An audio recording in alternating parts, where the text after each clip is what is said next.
Welcome to Daily Life in the Past. Here, we explore how ordinary people lived before modern technology and comfort shaped everyday life. If you enjoy learning about the past, feel free to leave a comment and let us know where you are watching from. And if you would like to support the channel, a like or subscription is always appreciated. For most of human history, staying warm indoors was not a simple matter of turning a dial. Warmth depended on fuel, building design, clothing, and daily routines. Before modern furnaces, radiators, and central heating systems, people used a combination of fire, insulation, and shared living spaces to make cold seasons survivable. This script explains the main indoor warming methods people used across different places and time periods, and the practical reasons those systems worked. First, it helps to define the challenge. A building loses heat in several ways. Heat moves through walls and roofs by conduction. Warm air leaks out through cracks by airflow, sometimes called drafts or infiltration. Heat also escapes through windows and doors, which tend to be the thinnest and leakiest parts of a structure. At the same time, people generate heat with their bodies. Cooking creates heat. Animals create heat. Lamps and candles create a little heat. The goal in cold climates was to capture as much useful heat as possible and waste as little fuel as possible. Before central heating, most homes were not kept evenly warm. Instead, people aimed for comfort zones. That usually meant one or a few warm rooms, one warm corner, or a warm bed, while the rest of the building stayed cool or even cold. People warmed themselves more than they warmed the whole air volume of a house. One of the biggest factors was fuel. Wood, charcoal, peat, animal dung, coal, and crop waste were all used in different regions. Fuel was heavy and took time to gather. It also took space to store, and it had to be kept dry. In many places, heating decisions were shaped by how scarce fuel was and how much labor it took to get it. Now we can look at the main historical strategies. Strategy 1. Control the space you heat. One of the oldest approaches was to limit the amount of indoor space that needed heating. Many traditional homes used small rooms, low ceilings, and compact layouts, so less air had to be warmed. Large rooms are expensive to heat with an open flame because warm air rises and collects near the ceiling, away from where people sit and sleep. In medieval and early modern Europe, large great halls were sometimes the center of indoor life in a manor or castle. Early on, these halls often had an open hearth in the middle, with smoke drifting upward and escaping through a roof opening. These halls could be lively and busy, but they were not evenly warm. People sat closer to the fire for warmth. Farther away, the air could still feel cold. Even when chimneys and large wall fireplaces became more common later, a great hall was still difficult to heat well because of its size and air movement. Many ordinary households preferred smaller heated areas. Over time, houses in many regions became more subdivided. Instead of one big multi-purpose space, homes developed separate rooms. This helped in two ways. First, small rooms could be heated more effectively with a fireplace or stove. Second, doors could be shut to hold heat in. Within a house, people also used nested spaces. A well-known example is the bed. Even in a cold room, a person could sleep warm if bedding trapped body heat. Curtains around beds, including canopy beds, reduced drafts and made a smaller pocket of air to warm. This was a practical solution in shared rooms where several people slept and where the house itself was not heated much at night. Monasteries show another version of space control. In many medieval monasteries, heating was limited by rule or custom. Often only one room, sometimes called a warming house or kale factory, had a communal fire. People warmed themselves there after work or study, rather than heating many rooms all day. Strategy 2. Use clothing and textiles as portable. Insulation clothing mattered as much as architecture. When indoor air was cool, people relied on layers. Wool was especially valuable because it retains warmth even when damp and traps air in its fibers. Linen and other fabrics were used for underlayers, while woolen outer layers held warmth. Indoors, people used textiles to block drafts and hold heat near the body. Rugs, tapestries, heavy curtains, and wall hangings reduced airflow and added a small amount of insulation. Even when the insulation effect was limited compared to modern standards, textiles improved comfort by reducing cold drafts and the feeling of cold surfaces nearby. Floors were a major issue. Stone and tile feel cold because they conduct heat away from skin. People used straw, rushes, wooden boards, thick rugs, and layered mats. In many places, people also wore indoor footwear or leg coverings to reduce heat loss through feet. The key idea is that a person does not need a room to be warm in the modern sense to be comfortable. If clothing is warm, drafts are controlled, and a person is near a heat source, indoor life can function even when the average room temperature is low. Strategy 3. Manage air, smoke, and draft. Fire creates heat, but it also creates smoke. Smoke management strongly shaped indoor heating. In early houses with central open hearths, smoke rose and escaped through roof openings, louvre, or gaps in the structure. That meant the interior was smoky and heat control was limited. The development and spread of chimneys was a major change. A chimney creates draft, pulling smoke out and allowing a controlled fireplace opening. It also makes indoor air clearer, which improves daily life. However, chimneys also remove heat. Any system that sends hot air and smoke up a flue is losing heat energy. So the challenge became finding designs that kept enough heat inside while still venting smoke safely. Even with chimneys, older fireplaces could be inefficient. Much of the heat goes up the chimney, and room air can be pulled toward the fire and exhausted outside, creating cold drafts elsewhere. So people learned to use fireplace features, smaller openings, better flue designs, and later, stoves and inserts, to keep more heat in the living space. Chimneys also required maintenance. Burning wood or coal produces soot and creosote.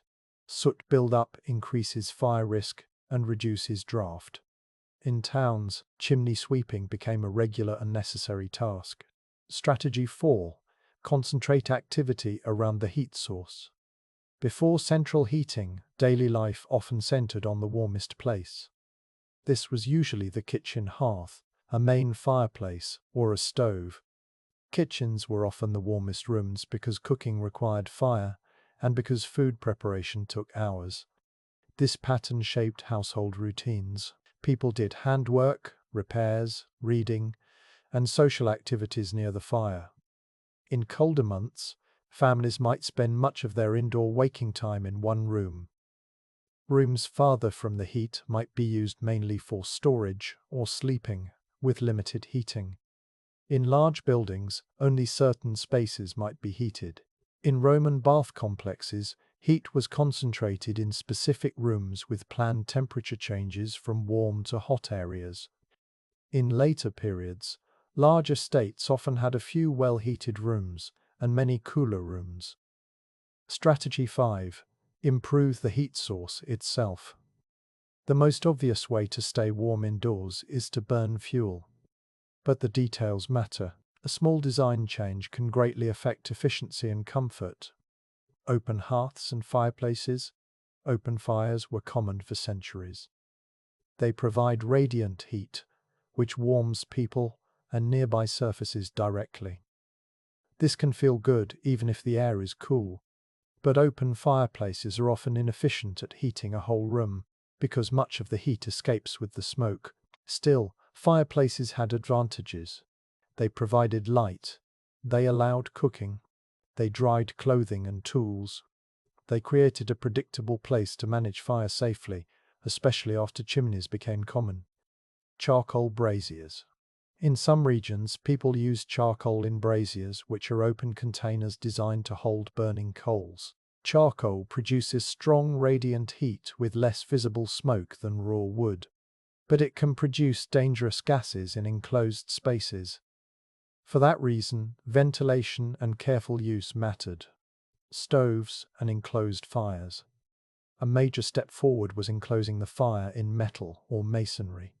Enclosed stoves can be more efficient because they control airflow and keep hot surfaces inside the room longer.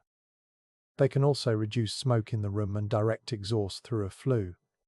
In Europe and North America, cast iron stoves became widely used over time. They radiate heat from hot metal and can be designed to extract more heat from the fire before exhaust leaves the building. In colonial America, a well-known example is the Franklin stove, invented in 1742.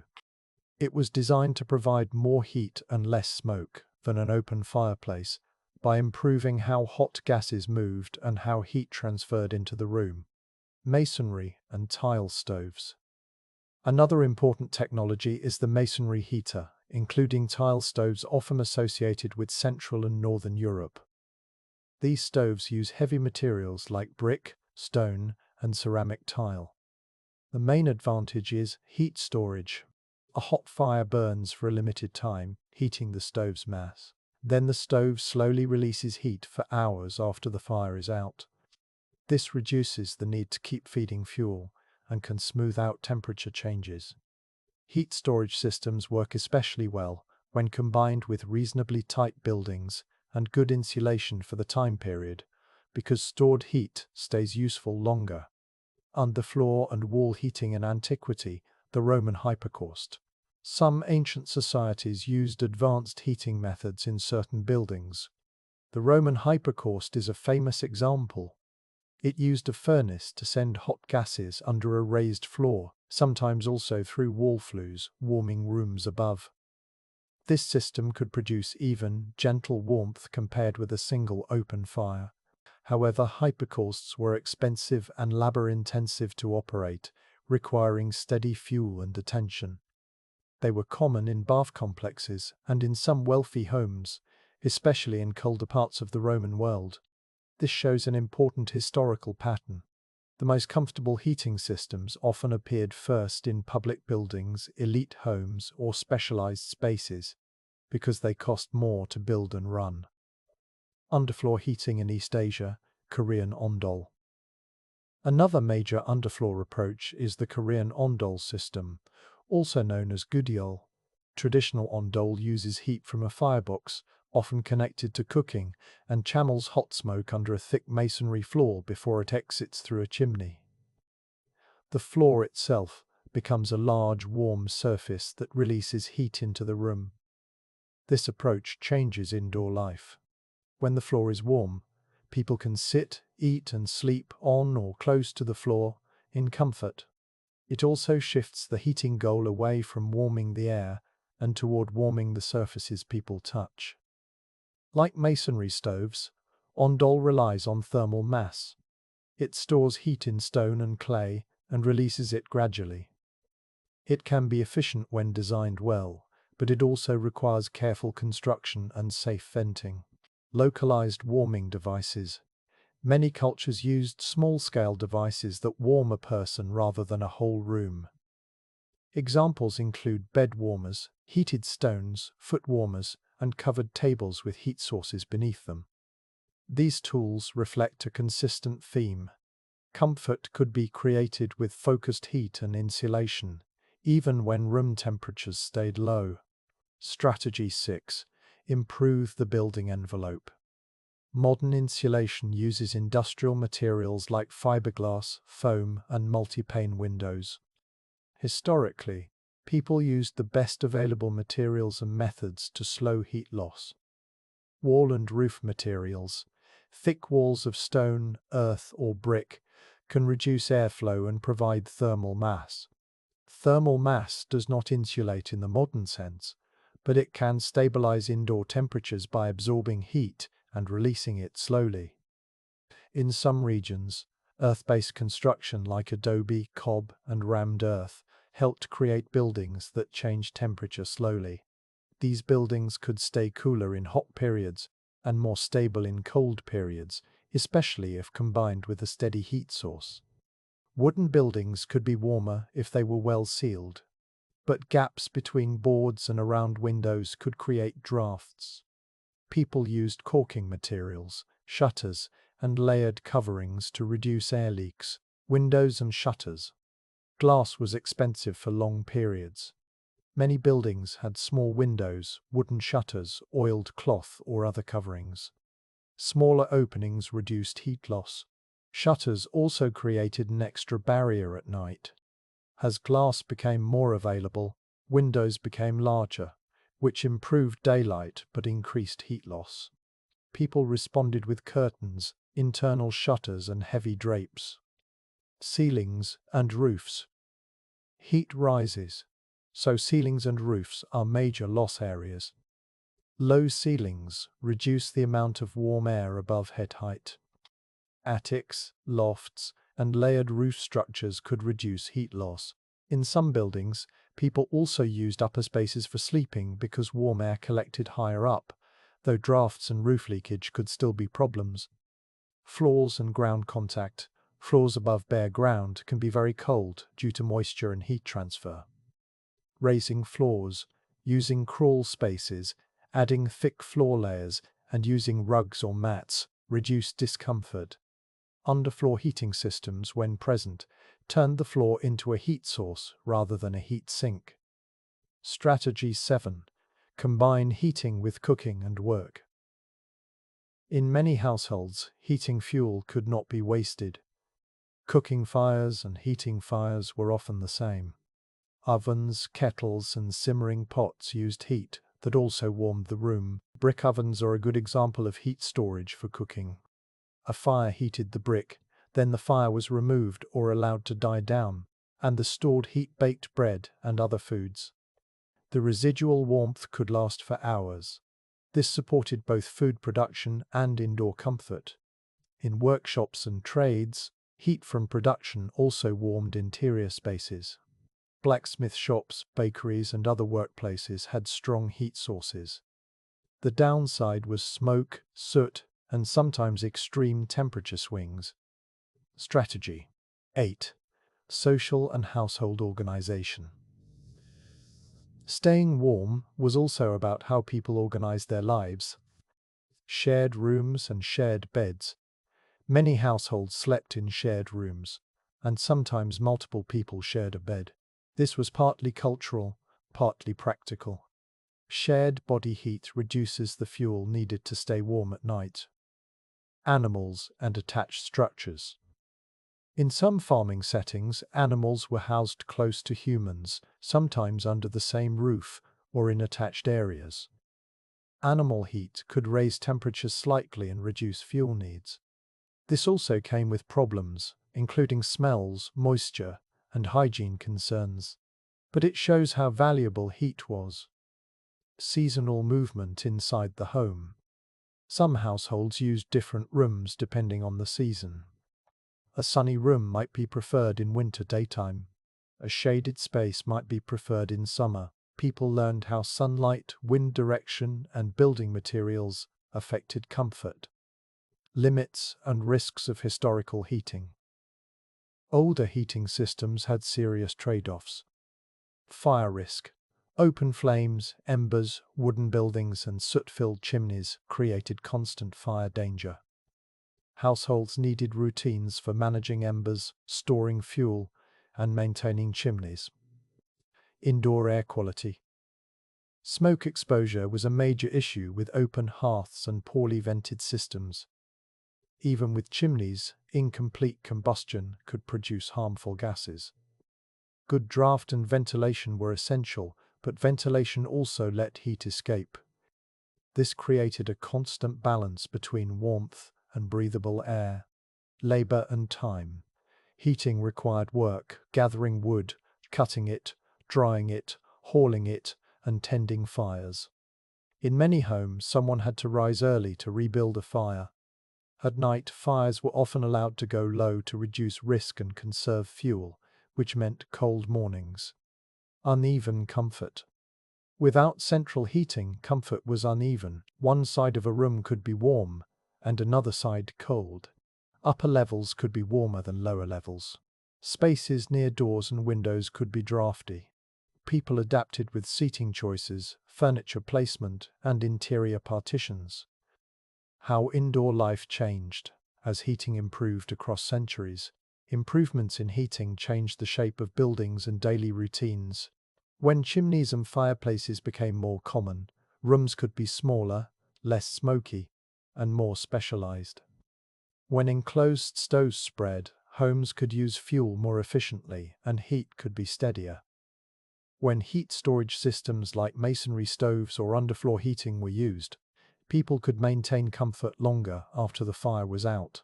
These changes also affected privacy and family life.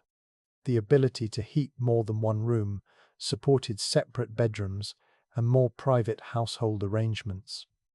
It also supported indoor work that required stable warmth, like certain crafts, writing, and reading. Even so, it is important to remember the main historical pattern. For most people, most of the time, indoor warmth meant targeted warmth. It meant staying near the hearth, wearing layers, blocking drafts, and making the bed into the warmest place in the house. Summary of the core methods. Before modern central heating, people stayed warm indoors through a system of choices and trade-offs. They controlled the heated area by living in smaller rooms, closing doors, and concentrating activity in one space. They treated clothing and textiles as key technology, using layers, wool, curtains, rugs, and bed hangings to trap heat and stop drafts. They managed smoke and air movement through roof vents, chimneys, and improved fireplace design, balancing breathable air with heat retention. They improved heat sources over time, moving from open hearths to more controlled fireplaces, and then to enclosed metal stoves and heat-storing masonry systems. They used thermal mass and heat storage, seen in masonry stoves, brick ovens, and underfloor systems, to stretch the value of fuel. They organized daily life around warmth, using shared spaces, shared bedding, and routines that match the rhythm of fire and fuel. Understanding these older systems shows that heating was never just a machine. It was part of architecture, work, clothing, household organization, and even the structure of the day. Central heating later changed many of these patterns by making warmth more even, more private, and far less dependent on constant labor. But for centuries before that, warmth indoors was something people built, managed, and shared.